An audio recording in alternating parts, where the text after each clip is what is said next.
How to unlock and equip new TDM elimination effect. Hello guys, this is Atticus and welcome to another video.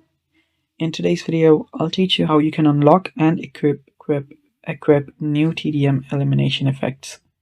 So before we begin, if you're new to our channel, head down below and hit the subscribe button so you don't miss out on our future videos. Also press the bell icon so you get notified whenever we release a new video. Now let's begin. First step you'll need to do is head over to your inventory. So go to your inventory, it's at the bottom right.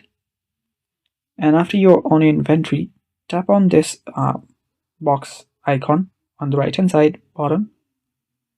And after you're there, you will need to tap on this casual points.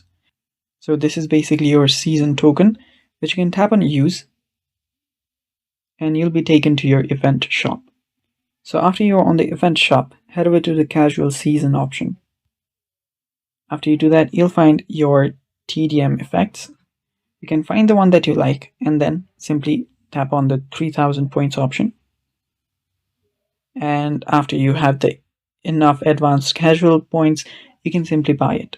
And after you buy it, if you want to equip it, head over to your home screen here first and then tap on the loadout option.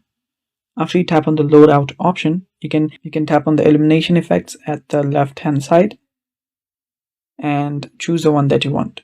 Let me download this and choose the one that you want and then tap on go. Then you can buy it directly from here as well. And that's how you can unlock and equip new TDM elimination effects. Thanks for watching. That is it for today's video. Stay tuned for more and bye bye.